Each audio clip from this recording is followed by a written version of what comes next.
All right, everyone, we're going to get started. Thank you for coming to our first event for Hospitality Week. I'm Angie Center. I'm the Professor of Event Management here at Washington State University. And a few housekeeping things before we get started. So welcome to all of you that are in the room. If you are a student needing extra credit, that was for the swipers in the back of the room, so I'll get the information to your faculty. And if you're joining us via Zoom, hello and welcome. We'll get the Zoom attendance report off the back end of Zoom and make sure you get any available extra credit for your classes as well. And then at the very end of this event, we will have the QR code for Amplifier as well. We will do about 45 minutes of a moderated panel, and then we will do a live Q&A for about 15 minutes, so students be thinking about good questions. And if you are with us via Zoom, you can write your questions in the Q&A, and we have a student designated in the room to ask those for you. So we want you to participate as well. When we are done here, we're going to have pizza and drinks for those of you that are live with us here in Pullman. And so the panelists will be here for you to network, as well as we have several SHBM faculty and staff in the room. So if you're SHBM faculty staff, raise your hand. Raising, these are the people you want to go bug during pizza time. Do I have one board member? Is your board member here? No? No? Okay. I have some board members that are flying around Pullman and some that are not. So anyhow, those are the people to bug during networking time. And then for those of you live in Pullman, if you stay for networking, there's a second Amplifier QR code so you can get another credit. So we will put that up on the screens about 15, 20 minutes into networking time. All right. So let me introduce our amazing panel that came to be with us today. So I'd like to start with Rose Nobel. She is the president and CEO for Visit Spokane and began her role there in May of 2023. Prior to that, she was the president and CEO for Chelan County Tourism in Galena, Illinois. She is a certified destination management executive, and she is also a talented artist and designer. And next we have Kevin Lewis. He is the president and CEO of Visit Tri-Cities, the destination marketing organization responsible for marketing and promoting the Tri-Cities region in southeastern Washington. Kevin's career started in broadcasting, and his portfolio includes national advertising awards for television, print, multimedia, and web campaigns. He has spent the past 16 years as a leader in destination marketing, driving economic prosperity through effective messaging and strategic events. In that time, he's helped transform destinations through award-winning campaigns, and he's championed iconic events, including the Ironman World Championships. And then we have Jerri Barkley. She is the executive director of Visit Chelan County, and she was raised in Orange County, California. She got her first job at 14 as a housekeeper in Newport Beach, California, and then as a waitress at 16 and never left the hospitality industry. She has worked for Holiday Inn, Kimpton Group, Shiloh Inns, opening over 18 properties with hotels, restaurants, and convention centers. Relocating from Portland, Oregon to rural central Washington in 2001, she moved from hospitality destination marketing, including 10 years at Mission Ridge Ski and Board Resort, Visit Wenatchee, and Visit Chelan County. Let's have a round of applause for our talented panel.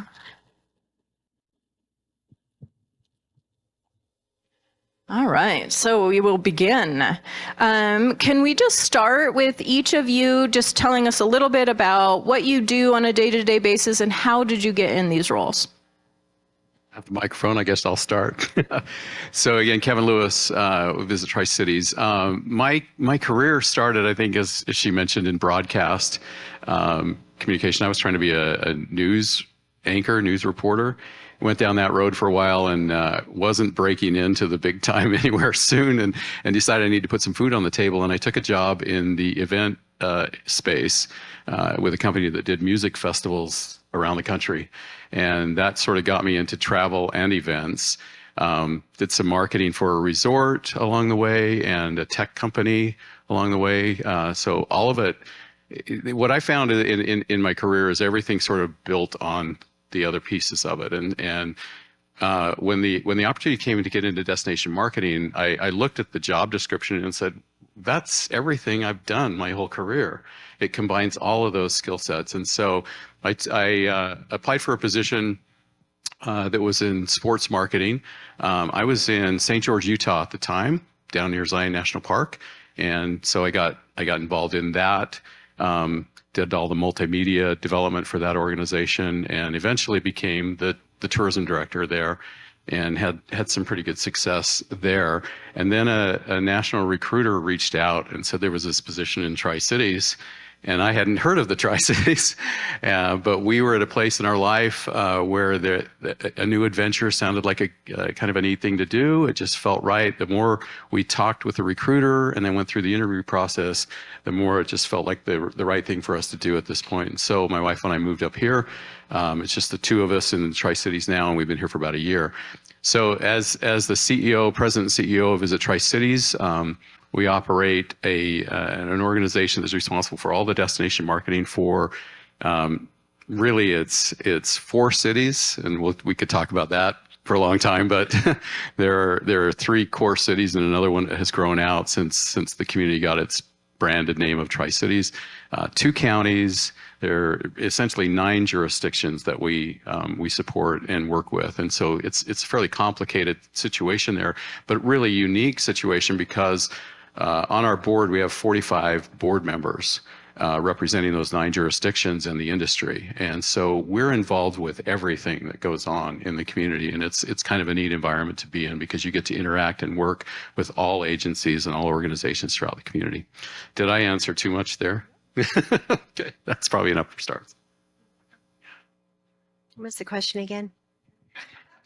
Who are you and how did you get there? Okay. I did go to college. I did leave that out of my bio. So I do support the university and the education. My career has been very, I guess I would say very serendipitous. I just took an interest in the hospitality industry, and then as things developed or positions came open, I would express my interest and just keep going until I got where I am now. When I moved to Wenatchee, the hospitality industry there is very small. There were 2 hotels, a Red Lion and a Coast Wenatchee hotel, and those people had been in those positions for a really long time, and they weren't going to go anywhere. I could tell they were going to die there. So I had to punt and figure something else out. So destination marketing wasn't on my radar, but event marketing, I had worked with the Portland Marathon. I had done some other things in my hobby world. And when there was an opportunity for me to do marketing for an event that they had there called Ridge to River, I took over marketing for that, got my job at the ski area, worked there and did marketing for 10 years. And then took over the DMO position in Wenatchee. And I had the same kind of moment that Kevin had. I looked at what I was doing on a daily basis and the people I worked with and thought, if I hadn't done what I had done all those other times, I couldn't be effective and do what I'm doing. The relationships with the hoteliers, Wenatchee has a lot of hotels, a lot of people I interface with, and it's easy for me to work with them and do that. So that's me. That's how I got here. That's the answer. Good job. You got the first one right. Good job. She studied.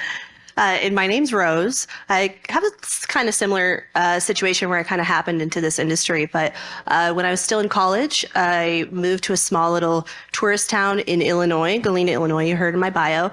At the time, I was still finishing school. I have a degree in communications with emphasis on public relations. Although prior to that, I've always been interested in graphic design. So when Photoshop was first born, well before all of you, I was taking the first graphic arts classes in high school on the cool colored backed Macs. Look it up. They're amazing. And so I've always been doing art and design for family and friends prior to college. And then in college, as well as after college, I worked for a jewelry design company for about 10 years. It was amazing until it became apparent that I was kind of at the top of where I could be. I was the director of public relations and also education. I also did jewelry design. And then I noticed my hometown where I was living had a opportunity for a marketing director and PR executive in the Tourism Bureau. And similar to Kevin, I saw the job description and figured that I could do that. So I applied, I got it, and I worked that for 2.5 years before becoming actually the interim CEO for a year and then the CEO position in Galena. From there, I was involved in the state situation. I was on the board of the Illinois Council and for Convention and Visitors Bureaus, which is kind of an old term. As the elected chair, I did the treasurer situation. I was involved in the Illinois State Recovery Marketing Program after COVID. Illinois has a little bit different scenario than Washington as far as the connection to the governor and how involved that office is in tourism in the state, which I would love to get Washington to that point. We could talk about that later. But similar to Kevin, I had a recruiter reach out multiple times on trying to get me out of Illinois. I had no intention of leaving. I loved it. And then Spokane came across the desk, and it just was an amazing opportunity that I couldn't turn down. So I've been there for about 9 months. Great. Thank you. You guys have very varied but very similar stories. And just, I think the takeaway, students, is just do all the things. Do all the things because they will line up to something great down the road. All right. I know that most of our students are hospitality students, but we definitely have some that are not in the room. So I thought maybe it would be good if we could just start out with a basic description of what is a destination management organization at its core. What is that? What is it supposed to do? Maybe it doesn't all the time, but what's the purpose of what you do? You want me to? You want to go? Okay, I'll go. The tourism industry has had kind of a image issue for a while. We used to be CVBs, then we were DMOs, destination marketing, then it's destination management. Now actually Destinations International, which is our global association, I happen to sit on the board of that, is actually calling it a destination organization. And basically what we do is we are the reputation for the destination that we represent. So we want to make sure that it is represented well through all of the marketing and promotion efforts that we do. Underneath that umbrella of marketing promotion are so many items like selling the city to bring groups in, making sure we have people visiting our hotels, our small businesses. We also play a heavy hand in advocating for our destination to receive funding both on a state and federal level, as well as connecting statewide networking and making sure that we're in tune with the resources that we need, both on the global level, national level, state level, regional level. So essentially, we are an extension of our governing bodies, our elected officials that have so generously signed contracts with us to be able to promote and market and sell the destination that they were elected to represent. Just to add to that, so I think all of us are 501c3s, right? Organizations. And a 501c6, 501c6 probably maybe have a 501c3 with it, which is, we have both of those, but we're essentially a 501c6. But some destination management or marketing organizations work directly under city or county governments. Where I came from, that I answered directly to the county commissions and commissioners. And so a little bit of a different structure there. The funding came through lodging taxes entirely in that organization. Here we have multiple tiers of funding. Some of it's lodging tax, some of it's through tourism performance area agreements, which you may have heard about. We can talk about those if you want to get into it. And then some of it's through memberships and sponsorships and things like that. So our organization has 3 different funding sources now, where the one I came from was strictly lodging tax. And it just came straight to us. We worked through that. And then we answered directly to the county commissions. Now we answer to a board. You want to talk about that? Yeah. So I think titles. My title is president and CEO in this position. So president of the board and CEO of the organization. Same. Yeah. But you have his board is about 3 times the size of mine. He has 45 member. Our board is 19. And we actually just redid our bylaws to cap it at that because 45 is a little insane. So. You redid it. I haven't had a chance to do that yet. Actually, interesting with, again, because I mentioned we have 3/4 cities, 2 counties that we represent. And when I saw that board size, I went, oh, wow. That was one of the scariest things as I was interviewing was how do you interact with a board that size? How do you stay efficient in doing that? What I found is that it's been pretty, we've had a pretty good support throughout that board, and we've created some lines of distinction of what decisions I make versus what decisions the board has input and makes. And so I've used them. I use my executive board extensively to just bounce ideas off and prove them out, and then we present them to the board. And thus far, I've had no pushback at all. So it's worked pretty good. But it also links me, as I said, to all of those jurisdictions. And I'm in a group right now called Leadership Tri-Cities, which is a leadership program that takes you behind the scenes in all of the organizations. So you have a government day, you have a law day, you have an ag day, you have economic development day, where you actually get to get behind the scenes and work with all of the individuals who are really the movers and shakers in the community. Great program. I will recommend it if you have one in your communities that you go to. If you're new in the area and want to get involved, great program to do that. But for me as a new person in Washington, I've learned a lot, had some great opportunity to connect with people there and really get to, get involved in the community that way. But I noticed on Government Day, most everybody that came to that session was referring to their relationship with Visit Tri-Cities, telling everybody in that group about how we work with Visit Tri-Cities. And I thought that's interesting. There's a real benefit to having those connections if you play them right. Okay, great. I have a question for each of you, and I'll start with Rose. Spokane is unique in that you host some of the largest citywide events in the state, things like Hoop Fest, Bloomsday, Pig Out in the Park. How do these large signature events come together, and how does marketing large events like that drive tourism for Spokane? Comes together with a lot of work, a lot of innovation, and we have great community support. So kind of what Kevin just said, in terms of community engagement, that's a big thing that I work on every day in my position, which I happen to love. And I also love local civics. So it kind of aligns right there.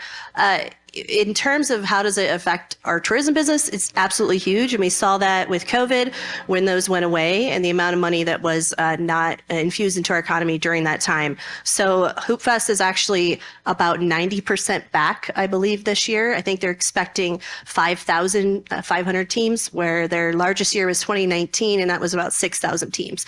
And if you don't know what that event is, we shut down the whole downtown. We close a lot of streets.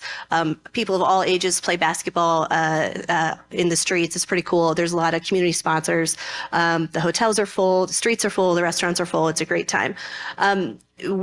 Spokane just jumped 29 spots in the nation to be number 73 on the list for one of the top 100 cities to have live events, or how important live events are for us. So another thing that I love about our area and live events is that our residents enjoy them and they show up. So places that are larger, like a Seattle or a Chicago or New York City, who have ample amount of events all the time, it almost becomes like oversaturated. Whereas in a mid-tier city like us, there's just enough events to go around all year round to where it's sustainable and people are showing up. Everything from like a DIY punk show that has 100 kids to having the pavilion in Riverfront Park and having it be a few thousand people to see Noah Khan, right? Play live music.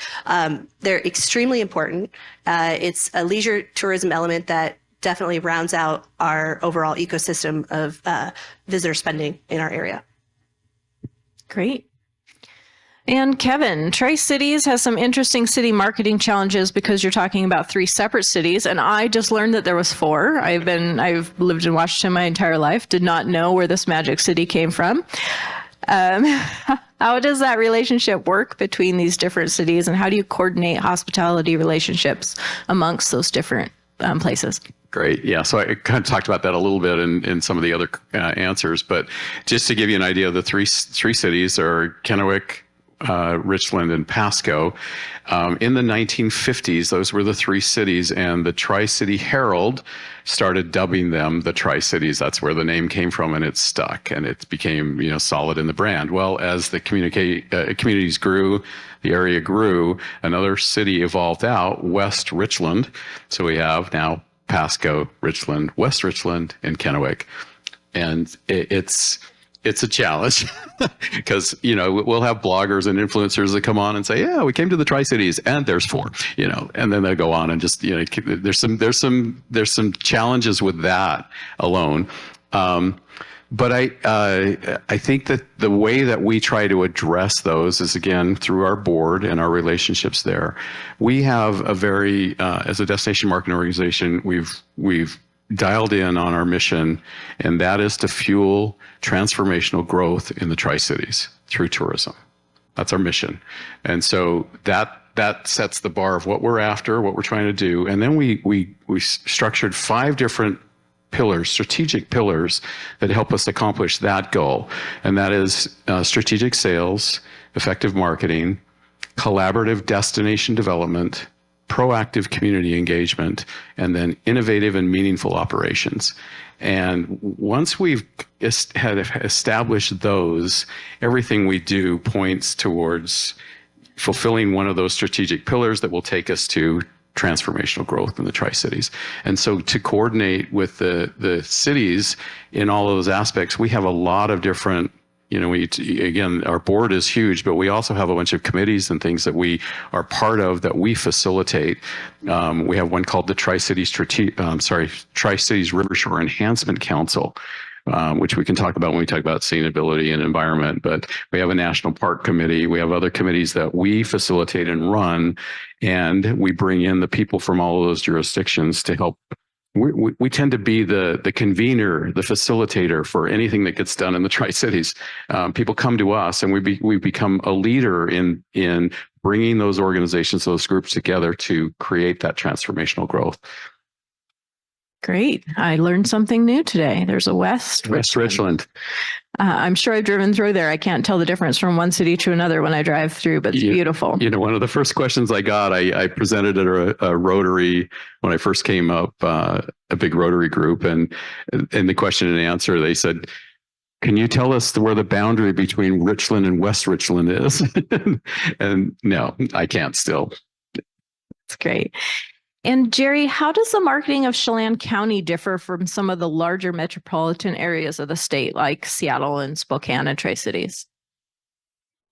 So the easiest answer would be that my compadre panelists reference teams. And what you see in front of you is the Chelan County team. This is it right here. We have 81,000 people that live in Chelan County. We have 2 titans of tourism in the state of Washington. One of them you've probably heard of, and that's Leavenworth. And the other one you've probably heard of, and that's Lake Chelan. My budget does not include those 2 metropolitan areas, nor does it include Wenatchee. So what I represent in my job is to represent the unincorporated, small, little rural parts of our county. Now we'll see if you recognize any of these. How about Malaga? No. Eniat?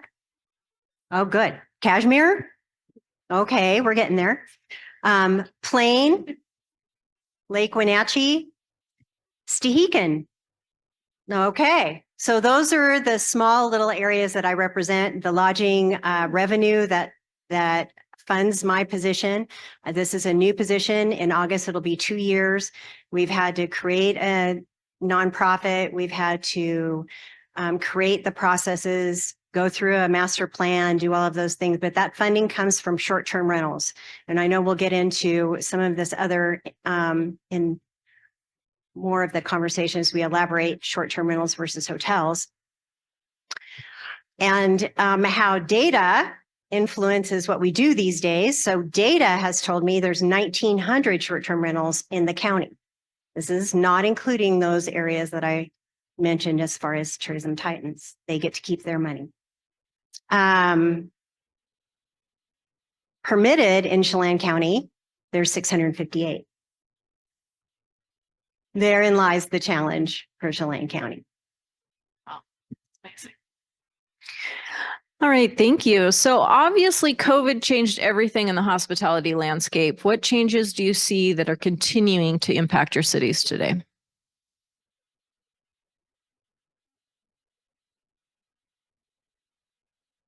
Continuing to see, Spokane has a robust convention business, as well as pretty much every other type of market for tourism, which is one of the reasons I was attracted to that destination. But convention business, we're continuing to see smaller group size, especially with the advancement of technology. Just like half of your students are on Zoom today, meetings are doing the same thing. So not as many people are coming in person to on-site meetings. So it's challenging for us to meet certain goals that have been put upon us by our hoteliers or the powers that be that want us to reach a certain room night when the industry has significantly changed. We are slowly getting back to that. And I do think that people do want to be in person and people do enjoy business travel. So on our end, we are selling the destination as beyond the convention center. Obviously, no one's just going to a city to sit in a meeting all day. They want to know what you can do before and after your convention event. So that's a challenge that we see that has stayed. And it does trickle into the leisure events as well. But for us, our large leisure events are outdoors. So it's a little bit less limiting. And it kind of always has been with the COVID protocols. So. You may have heard probably the term revenge travel. So that, immediately post COVID, there was some revenge travel. People just wanted to get out, just to do anything, right? That has transitioned into getting further away when the opportunities came to travel more internationally, and that changed the complexity of where people were going. During the revenge travel cycle, it was within 6 hours, and they were over flooding the state parks and national parks and all those kind of things. Last year, they started to move more broadly, internationally and abroad. And now with some of the dynamics in the world, that's constricting again. And I think people are starting to come back to their roots again. And I think we're starting to see a leveling of that experience. But maybe, one of the opportunities there is they're looking for new experiences, more deeper, more meaningful kind of experience, not those surface level things where it's just, I got to get my Instagram picture and move on. But they want some contemplative, deeper understanding of the destinations they're going to and get involved in the people. And so that creates maybe some opportunity that we have in the market to look for ways that we can celebrate those kinds of opportunities.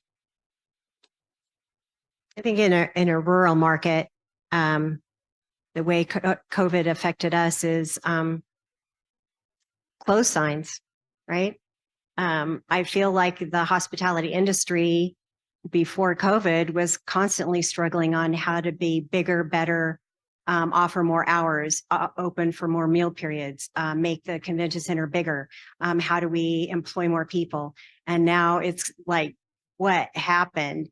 What do you mean you're closed? And it's like they just put a sign on the door, closed today. And you're like, what happened to the integrity of you post your hours, you're open so that people rely on you. They understand that those are your hours, even if you're slow. It's like everything has changed so much. And I think it's going to be really interesting with McDonald's having a totally staffless facility. I mean, I remember those times when I thought about training employees and making eye contact and how important those things are. And now all of a sudden it's like, when my iris hits that menu item, will it just ring it in then? And now nobody needs to, and who's cooking? I don't even understand it all. But COVID disrupted our world. And I don't think we're done seeing the ramifications of that at all.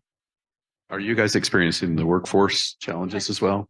Yeah, I was just going to say workforce is a challenge, but at the same time, in our roles as trying to be innovative and understanding that COVID also changed how people perceive their own time and what's valuable to them. And like the reality is a lot of people don't want to work at a McDonald's.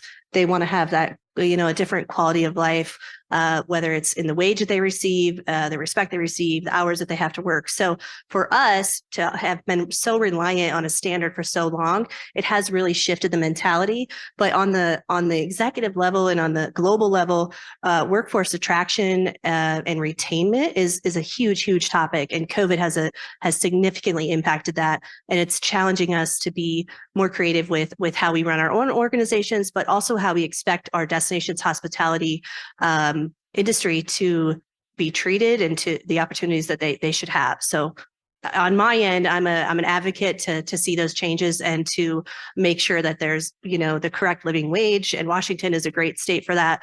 And there's pathways for growth for those that step up and say that they want it. But real quick, there's kind of an interesting double-edged sword that's going on too with that, with the workforce challenges there are. Having the staff to service the customers in the way that you need them to be serviced is becoming more of a challenge. And at the same time, with inflation, the prices are going up. And so the expectations of the visitor maybe aren't being met in some cases as well as they would have liked them to be, and yet they're paying more for that service. And so I'm not going to suggest that is very individual based on the business. The hospitality business really dictates whether that happens or not. But as kind of a stereotypical universal theme, that's a challenge. When you've got services that are costing more than the value that you're getting, you run into a real challenge. And as a destination marketer, you want to make sure you don't get into that, because the last thing you want is for people to go leave your destination and say, not worth it, right? yeah, I think so. I think I also think that we need to not be naive that there is a demographic that doesn't want to travel how their parents traveled. That's why Airbnb was so popular. People don't want to actually say hi to people. They just want to check in, have it be clean, have it be safe. I know there's all these other things, but so I think it's just a huge shift in dynamics of what used to be and what is happening. And for us, the challenge is like navigating that and also promoting and marketing what's realistic in our destination. If we are selling something both in terms of like visual or content, copywriting that doesn't actually exist, that's what gets us into a problem. And to your note about businesses being closed, we're trying to promote these small businesses and say, hey, don't go to McDonald's, go to the coffee shop on the corner because they make excellent coffee. But then you send someone there and they're not open because there's a gone fishing sign. So it's just been interesting for sure. Yeah, I'm glad that you brought up the different perceptions of people post-COVID, because one of the things we're seeing a lot in hospitality is the negative impacts of over-tourism and eco-travel and things like that. So one of the things DMOs do have to look at are things like environmental degradation, strain on infrastructure, managing your visitor flows, and then being able to balance that with the economic benefits of tourism. So how are you looking at sustainability and eco-tourism in your areas? I came from a destination that was very much that. National Park, Zion National Park, have you heard? During the COVID years, when it got open, record-breaking visitation down there. The state parks were just out of this world. People were all over the place. And so it was very much a topic of concern. Moving to the Tri-Cities, little different tone there for sure. And I think some of the things that have helped that, so one, it's not the same type of a destination. It is more of a contemplative destination. There's a lot of history there. There's a lot of culture that you can get involved with and understand. But also, as we talked about, all these different boards and committees that we have, this Tri-City River Shore Enhancement Council, they've been talking about this for 30 years. It's not something that is all of a sudden, oh, surprise, surprise, we got to protect this. They've been talking about it for 30 years. They've been doing things along that way for 30 years. And so I think that's how we're dealing with it, is to make it a part of the conversation all the time. And it's not something new.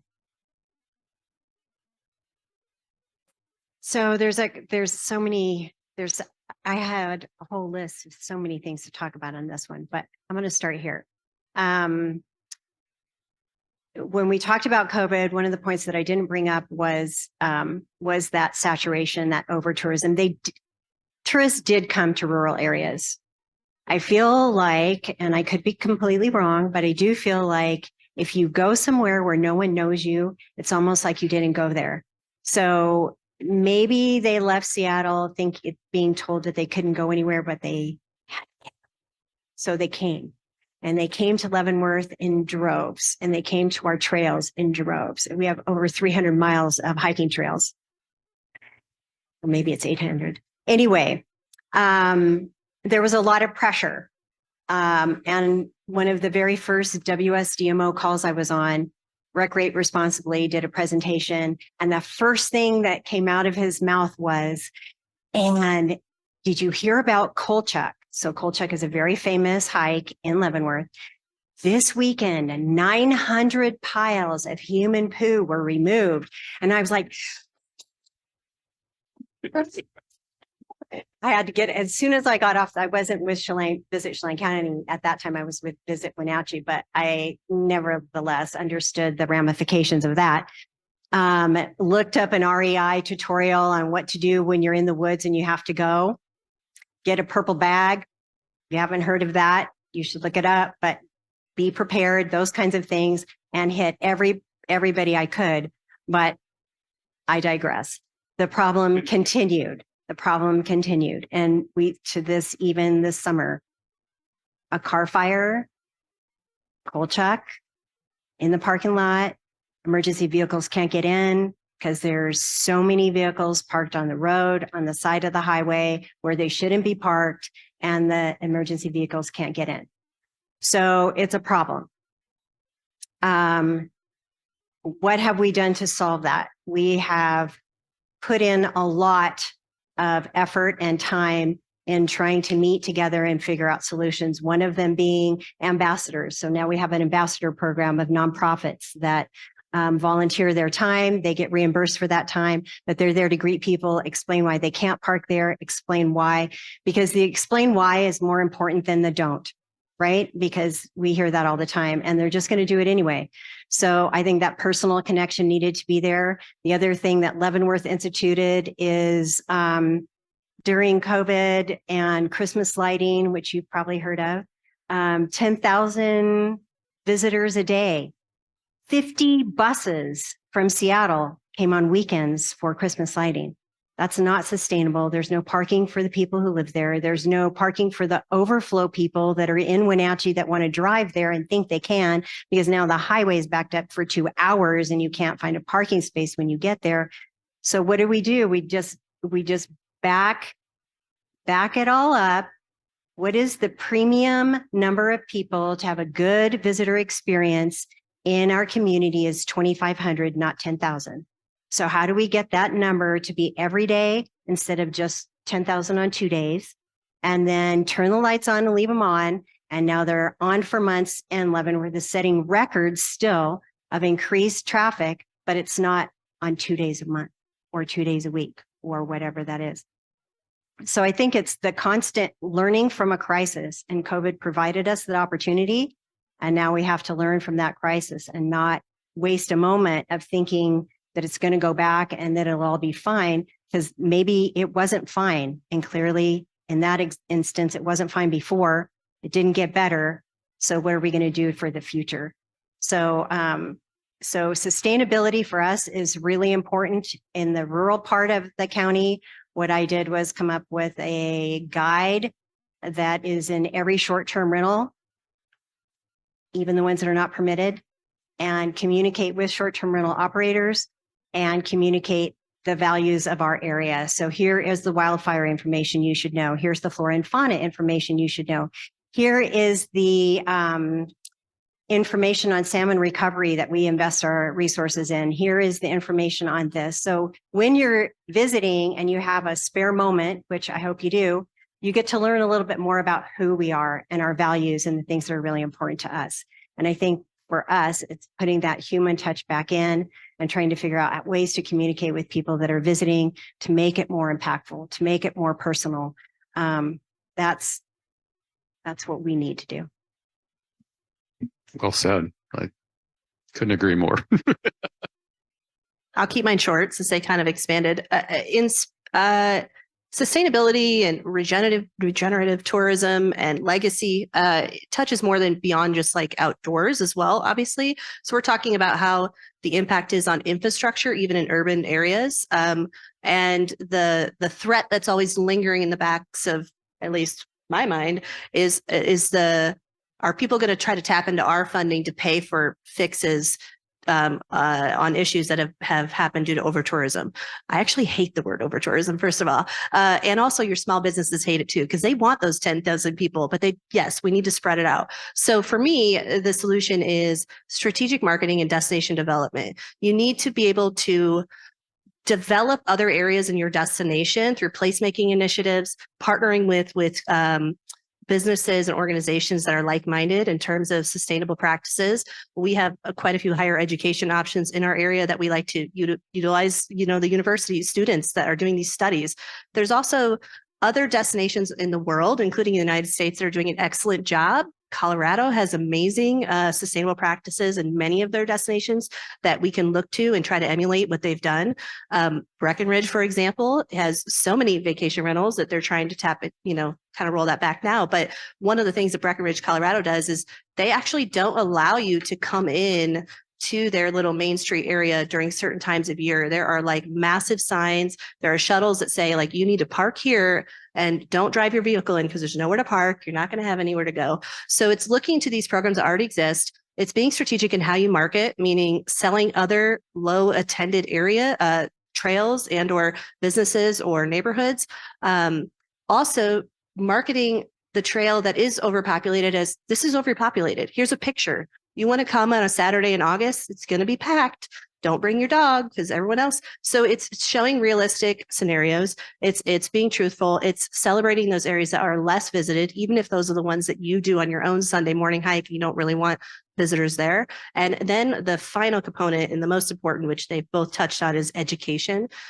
Informing. What are the scenarios? Is there erosion situations we need to take care of? What are the other options to visit and do and take part of? And then working together with other like-minded organizations, colleagues, destinations to create these plans that helps tell the story. Like, hey, you should use a purple bag. Hey, do not go here. Hey, did you know that the fall is actually prettier than the spring? All of those things. So it's educating people on what's happening and what are their other opportunities to do. I think we talked about infrastructure and the collaboration on infrastructure, but it's having that foresight to say, this is going to come. People are going to enjoy this. And what are the resources, infrastructure resources we need? And then working together as a community to facilitate that those happen. Because that's the thing is, as you create those opportunities, then your businesses grow, the whole positive economic cycle is influenced for the good when you get people to come. That's what we're all about. So we need to be proactive in engaging with the community and developing the destination so that we can take advantage of that because it helps our community. And then by doing that as well, you're creating resources for your locals as well. They get the benefit of all of those things that wouldn't be there if the tourists weren't coming. They just strictly wouldn't, frankly, you wouldn't be doing it. I used to say, this destination could support 2 golf courses on its own. And we have 13, right? That you wouldn't have those golf courses to play if you didn't have the visitors coming, right? You wouldn't have those restaurants. You wouldn't have these other activities. So you need to be in collaboration on that and work forward that. But you also have to have some caution because if you just throw it to the wind, you're going to have more than you can ever handle. Great. Thank you. Well, I have pages of questions left because this is always an interesting topic to me, but I do want to open it up to students. If we have any students that have questions for our panel.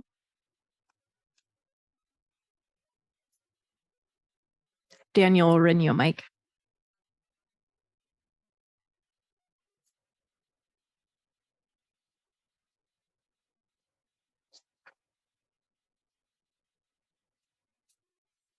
Hi, I just want to say thank you so much for sharing all of your insights here. It was really informative and interesting, but I was curious, you touched a little bit on it, but how do your companies preserve the integrity of your cities while also handling like the gentrification that's going on around?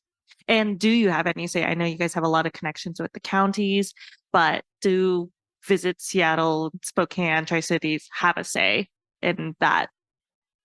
So how do you preserve the integrity of your cities? Yeah, such a great question. And in our situation, 3/4 cities, and you've got multiple that you're dealing with, but each of our cities has their own unique characteristics, their heritage and their culture and all of that.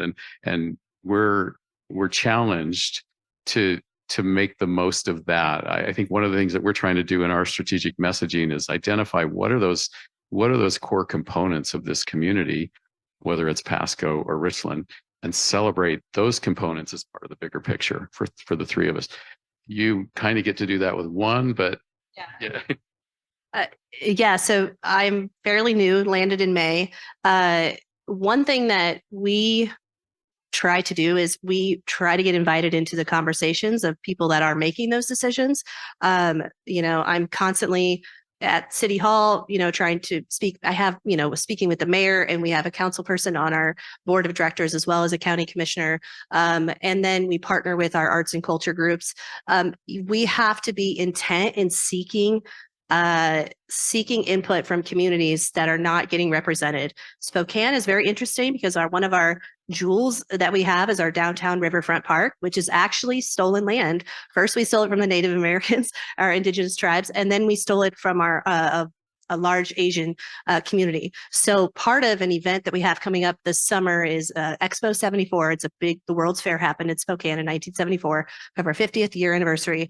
And there is a specific group of individuals that are telling that story this year on the 50th anniversary. It shouldn't take 50 years to tell that story. It should have already been told, but Visit is proud to help promote the story that we are going to be telling. And we also put some dollars where our verbal commitments are too, with who we partner with, what vendors that we bring in to, who we hire, everything from photographers to full-time agencies, and as much as we can use local vendors as well. So there has to be strategic intent on every level of the organization. And for myself, having to understand my perspective is not the only perspective. I have a limited perspective, not only from not being from the area, but just who I am and my makeup. So it's a very pointed question and conversation that many organizations are having, and I'm proud that we're having it in Spokane, and we're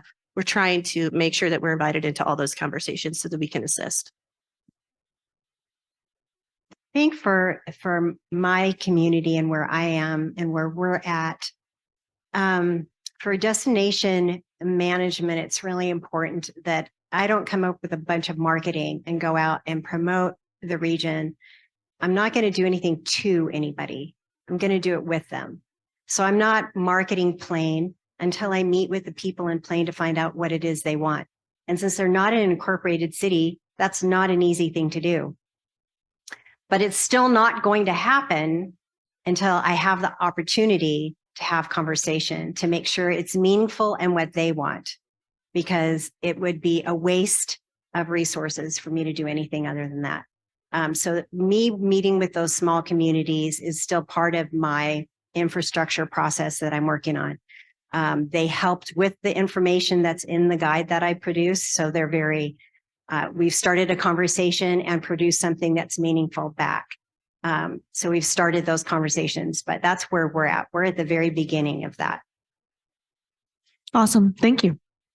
Great. And I think that we have some questions on Zoom. So if we can get the mic up here, please, Daniel. I think we have a student that will ask those questions live for us.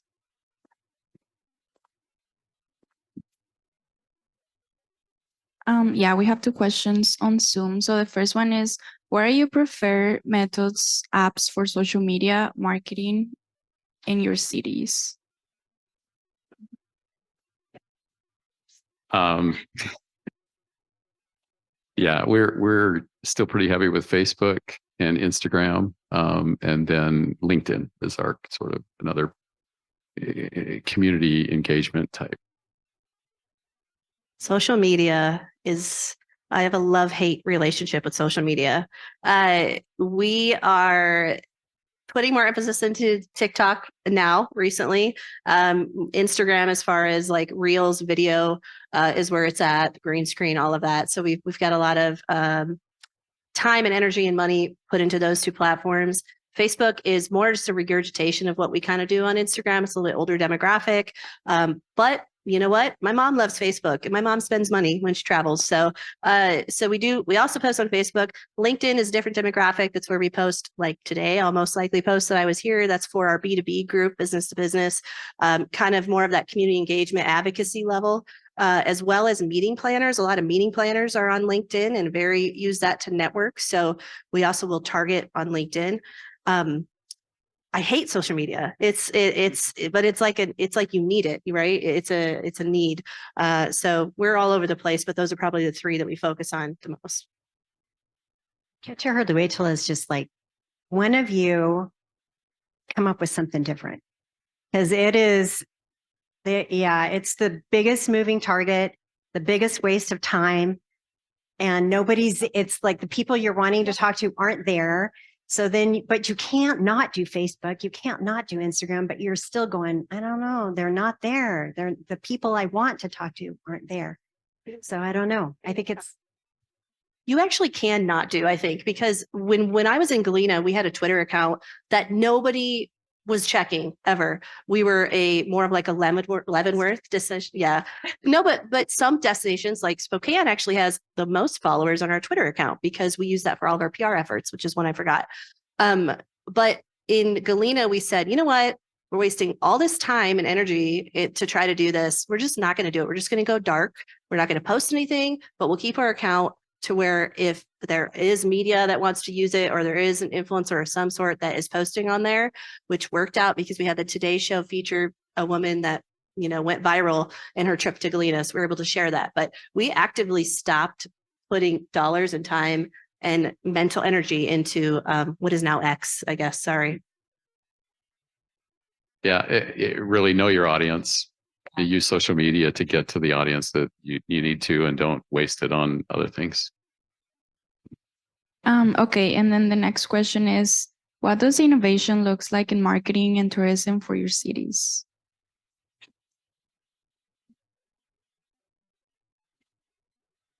for me, I think it's figuring out how we connect again, because we're just, that's the only thing I can think of is people want to have a conversation with you and find out, well, so you're from Chelan County, tell me about it. And so you tell them, or you make a connection and you say, oh, well, your daughter lives, and you make a connection. And I think we're missing those points. And I don't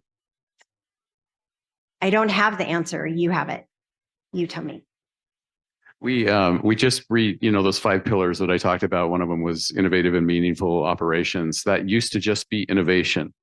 And same question, what does that mean? I didn't know what that meant. I came into the organization. What does innovation mean? Chasing the next shiny thing, and so we pulled that back as a team and said, what are we really trying to get out of this? And it's meaningful was the word that came out of it. We want to use technology and data and other opportunities out there in a meaningful way. AI is huge. You guys know this. You guys will, you're AI natives almost. We were Photoshop natives.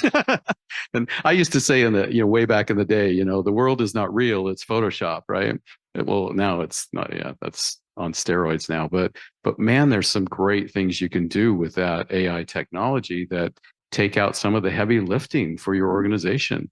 When you're writing, grants and letters and, content to get a start with AI and then build on that. Don't ever just use it flat out, but there's just so much great opportunity there. And I was in a session the other day where, there's stuff going on that I didn't realize, that the video generation that's happening now, complete video generation without ever being there, right? And it's pretty fascinating too. So then there comes the ethical question: is what do you use that for? I don't know. I'm not answering the question. I'm just rambling about AI. But innovative marketing to me is encouraging our team to come as themselves and think creatively. It is taking advantage of AI. It is taking advantage of data, looking at data to assess and tweak and repost. And it is relying on the young people of the world to give us ideas, so hire talent and to encourage them to be creative. I think the goal is to always educate and tell the story without making it feel like it's an advertisement, right? Like, I didn't plan to be in an industry where I was marketing something to someone. I think it's such a dirty feeling, but the I don't want to. Who wants to buy stuff? But for me, I think what I guess allows me to go to sleep at night is that we're selling something that elevates the quality of place for our residents, right? We're encouraging people to, if they are going to go on vacation, if they are going to take a trip, choose Spokane. There's so many things you're going to love to see and enjoy, and we're working hard to make sure that the full destination is represented on so many levels. So yeah, I feel better selling that than I do like a pair of shoes or something like that. So it's yeah, tapping into new technology, tapping into a new workforce with brilliant, amazing, continually impressed by the young people of this world, as I'm now an oldie. And the things that they're doing. I mean, I'm even seeing like websites being built now that are supposed to be pixelated and that are supposed to be old school in terms of having like a super simple CMS background. And that's cool, you know? So maybe it's like time to get rid of all of the like super high tech polished stuff and go back to like the roots of everything. Yeah. Meaningful. Yeah. All right. Well, thank you so much. Let's get a round of applause for our panel today. And if I can get the next slide on the screen, that's going to be your guys' QR code for Amplifier for right now. I have some thank you gifts I would love to give to our panel for investing their time with us today. And for those of you on Zoom land, we're going to say goodbye to you in a minute. We'll give you a time to do the QR code there. But those of you that are live with us here in Pullman, pizza is available and drinks, so please make sure you grab lunch, talk to our panelists, talk to some of our faculty staff, and thank you for coming.